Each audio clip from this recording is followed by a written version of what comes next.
నమస్తే, నేను Kavitha. Welcome to iDream. ప్రస్తుతం మనం ఉన్నాము చిల్కూర్ ఆలయ అర్చకులు రంగరాజన్ గారితో. రంగరాజన్ గారు నమస్కారం అండి.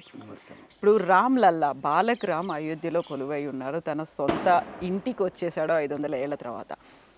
అక్కడ వచ్చినటువంటి ఒక అనుమానం, ఒక డౌట్ అనుకోండి, ఒక వాదన, ఒక విగ్రహానికి ప్రాణప్రతిష్ఠ ఎట్లా చేస్తారు? అసలు దేవుడే మనల్ని అందరినీ సృష్టిస్తాడనుకుంటే, దేవుడే మనల్ని అందరినీ కాపాడతాడనుకుంటే, ఒక విగ్రహ రూపంలో ఉన్నటువంటి మనం పూజించబోయేటువంటి ఆ దేవుడికి ప్రాణప్రతిష్ఠ జరగడం ఏంటి? అసలు అక్కడ ఉన్నటువంటి పండితులు ఏం చేస్తారు? ప్రాణం వచ్చిందని ఎంత చెప్తారు? ప్రాణప్రతిష్ఠ అనేది ఎలా జరుగుతుంది అనే వాదన వచ్చింది. అమ్మా, అది ప్రాణప్రతిష్ఠ కాదమ్మా, అది విగ్రహ ప్రతిష్ఠ. ఓకేనా? విగ్రహ ప్రతిష్టలో ఆ స్వామివారి మూల విరాట్ అంటాం మేము. ఒకసారి రామ్లల్లా విరాజమాన్ ఎప్పుడు అంటారు? శ్రీరాముల వారు ఇప్పుడు ఇక్కడ ప్రతిష్ఠించబడ్డారు అనగానే మనం అంతవరకు కళ్ళు మూసుకొని ఉంటాం బట్టలు. ఆ నయనోన్మీలనం అంటాం. ఆఖరి ఘట్టం ఏంటి అంటే స్వామివారి యొక్క కళ్ళు, రెండు కళ్ళని మెల్లిగా తెరిపించి, అసలు ఎదురుగా పోయి నయనోన్మీలనం చెయ్యం, కొన్ని సైడ్లో ఉండి చేస్తాం. ఎందుకంటే ఆ మంత్రశక్తి అంత ఉంటుంది కాబట్టి పవర్ఫుల్గా ఉంటుంది. అది అందులో షోడశన్యాసం చేస్తాం. ఇవన్నీ మీకు మొదలు పెడితే ఎక్కువసేపు పోతుంది కాబట్టి షోడశన్యాసంలో అక్షరన్యాసం, కళాన్యాసం, ఋతున్యాసం ఇన్ని ఉంటాయి. ఏ ఋతువులో ఎలా ఉండాలి స్వామివారికి ఆరాధన అన్ని న్యాసం. న్యాసం మీన్స్ ఇన్వోకేషన్. ఓకేనమ్మా? ఆ న్యాసం చేసినప్పుడు మంత్రశక్తి వల్ల స్వామివారి రూపంలో ఆయన అనుగ్రహ శక్తి వస్తుంది. మనం ఏంటమ్మా, ఆఫ్టర్ ఆల్ స్వామివారి దిగండయ్య అని చెప్పేటటువంటి శక్తి మనకు ఉంటుందా? స్వామివారిని ప్రార్థిస్తాం. అస్మిన్ బింబే సాన్నిధ్యం కురు, స్వామి ఈ బింబం లోపల దిగి మమ్మల్ని అనుగ్రహించండి స్వామి అని ప్రార్థిస్తాం. దిగుతాడు. ఆయన వాగ్దానమే అది. కలియుగంలో అర్చామూర్తిగా ఉంటానని వాగ్దానం చేశాడు.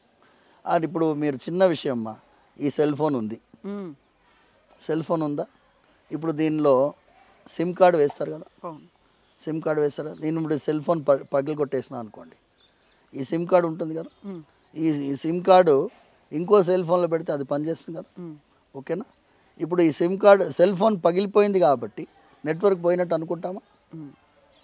ఉంటుంది కదా నెట్వర్క్. ఇప్పుడు దీంట్లో నెట్వర్క్ వస్తుందా? లేదు, రాదు. సెల్ ఫోన్లో వస్తుంది. సెల్ ఫోన్లో నెట్వర్క్ ఇంక్లూడ్ చేయగలిగే శక్తి ఎవరికి ఉంటుంది? మ్యానుఫ్యాక్చరింగ్ చేసేవాడికి ఉంటుంది. ఆ కంపెనీలో ఉంటుంది, వాడికి కోడింగ్ ఉంటుంది, ఏదో ఉంటుంది. అలాగే స్వామివారి యొక్క ఆవాహన చేసే ప్రక్రియ మాకు ఉంటుంది. మేము మూలమంత్రం ద్వారా పిలుస్తాం. వస్తారు, తప్పకుండా వస్తారు, వచ్చి అనుగ్రహిస్తారు. మీకు ప్రూఫ్ బోర్డు అంత ఉన్నాయి. మొన్న ఆయన ఎవరో అన్నారు, ఆ గర్భగుడిలో వానరం వచ్చింది, పండు తినిపోయింది. మీకు ఇంకా ఆశ్చర్యం వేస్తుందమ్మా.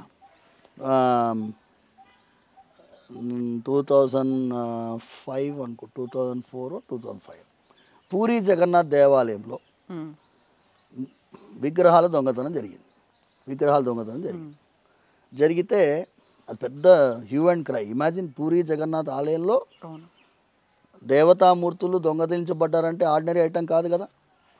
అందులో ఒక స్వామివారి మూర్తి, అన్నీ దొరికాయి అనుకోండి, ఒక మూర్తి బావి లోపల వీళ్ళు వెతుకుతున్నారు, మొత్తం గాలిస్తున్నారు. ఎక్కడ మిస్ అయింది, ఎక్కడ ఉంటుంది? ఎందుకంటే వాళ్ళు పరిగెత్తి వెళ్ళిపోయారు, వాళ్ళు ఒక మూర్తి కూడా తీసుకుపోలేదు, పోలీస్ అంతా వేక్ అయిపోయిందని. బావి లోపల ఉంది అది, ఆ స్వామివారి రూపం. ఒక కోతి, పోలీస్ ఆయన ఎవరు అందరికంటే చీఫ్ ఆయననే, ఇన్వెస్టిగేషన్ ఆఫీసర్. ఆయన అటు బావి వైపు నిలబడి ఉన్నాడు, గోడ వైపు. ఆ కోతి ఆ ప్యాంటు పట్టి లాగుతున్నది. ఏమయ్యా లాగుతుందని చెప్పి ఇంకా ముందుకు జరిగాడు, ఇంకా లాగుతుంది, ఇంకా ముందు, ఇంకా లాగుతుంది, ఇంకా ముందు జరిగాడు. చూపిస్తుంది, చూపించి వెళ్ళిపోయింది కోతి.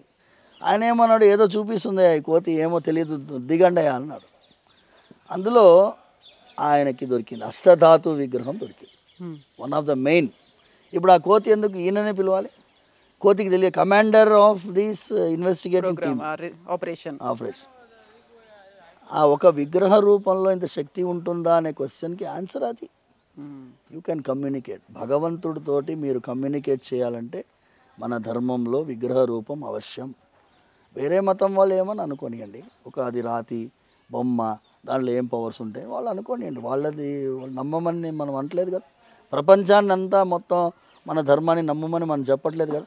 మా నమ్మకంలో అది రాములల్లా విరాజమాన్. శ్రీరాముల వారు ఉన్నారు, బాలరాముడుగా ఉన్నారు.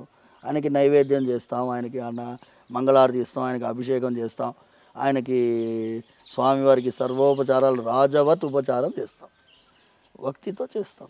ఆయనని ప్రాణప్రతిష్ఠ కాదు, అది వాళ్ళు వర్డింగ్ వాడారు. విగ్రహంలో కూడా మీరు ఒక దైవాన్ని ఆవాహనం చేసేటటువంటి ప్రక్రియని వాళ్ళు ప్రతిష్ఠ అంటారు. మీకు అర్థం కావాలని ప్రాణప్రతిష్ఠ పెట్టారు పేరు. They wanted to tell. మేము అలా అన్నాం, ప్రతిష్ఠ అంటాం, స్వామివారి ప్రతిష్ఠ అంతే అంటాం, స్వామివారి ప్రతిష్ఠ అంటాం. ప్రాణప్రతిష్ఠ అనేటప్పటికీ మీరు ఈ ప్రాణం పోసే శక్తి, రాయిలో ప్రాణం పోసే శక్తి పంతులకు ఉందా అని అనుకోవచ్చు. అనలేదు. మేము విగ్రహ ప్రతిష్టాపన అంటాం, అంతే అంటాం. స్వామివారి ప్రతిష్టాపన అంటాం. చిలుకూరు బాలాజీ మూలమూర్తిలో సంప్రోక్షణ అంటాం. సంప్రోక్షణ అనే పదం ఇంకా కరెక్ట్. సమ్యక్ ప్రోక్షణం, మంచి మంత్ర ప్రోక్షణం చేస్తాం.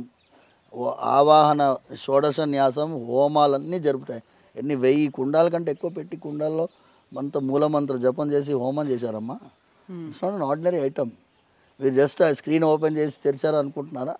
చుట్టూ జరిగినాయి కార్యక్రమాలు. ఆయన పేరేంటమ్మా, ఉత్తరాది మఠం స్వామీజీ ఉన్నారు, పేజావర్ మఠ స్వామీజీ, పేజావర్ మఠ స్వామీజీ ఉన్నారు, ఆయన విశ్వప్రసన్న తీర్థ స్వామి, ఆయన ఉండినారు. మొత్తం చాలా అద్భుతంగా జరిగిందమ్మా, దీంట్లో సందేహమే లేదు.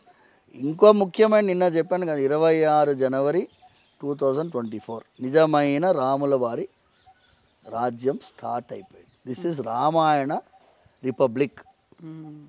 ఇది రామాయణ రిపబ్లిక్ అని చెప్పి. అయితే స్వామి, ఇప్పుడు మీరు చెప్పినట్టుగా కళ్ళకి తెర ఉంటుంది, దాన్ని మెల్లిమెల్లిగా తొలగిస్తారు, అది కూడా ఎదురుగా లేకుండా పక్క నుంచి తొలగిస్తారు.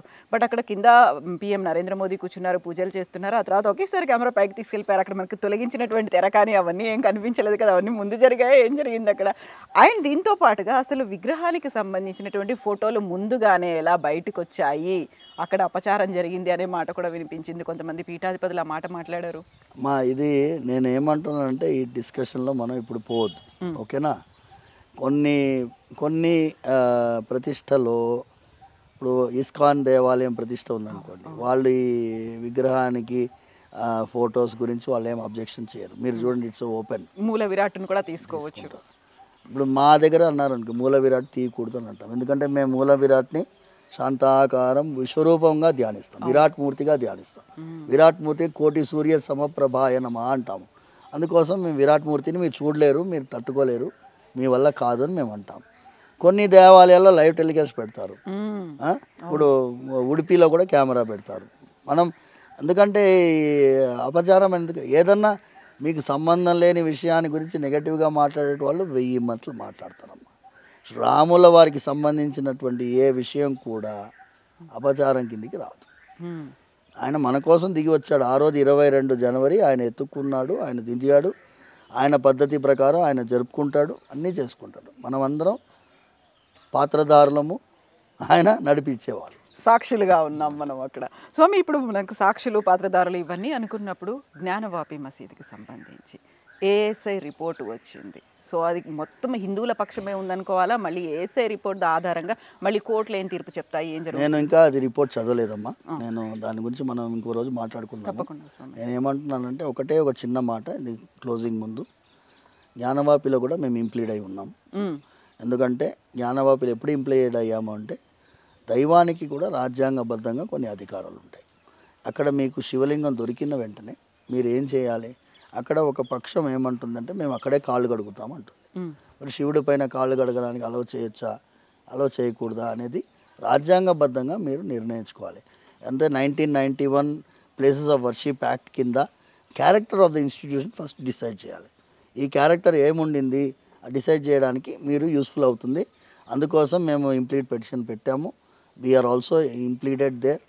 దాని ప్రకారం భగవంతుడు, ఇప్పుడు నేను చెప్పాను కదా, రాజ్యాంగంలో ఆర్టికల్ 26లో రాముల వారు ప్రతిష్ఠితులు అయ్యారు కాబట్టి సుప్రీంకోర్టులో కూడా కొంచెం జడ్జిలకు కూడా కొంచెం రాముల వారు ధర్మాన్ని అలవాటు చేయాలని ప్రార్థిస్తాం. ధన్యవాదాలు స్వామి. Thank you so much. మళ్ళీ మనం మాట్లాడుకుందాం స్వామి. Thank you Swamy.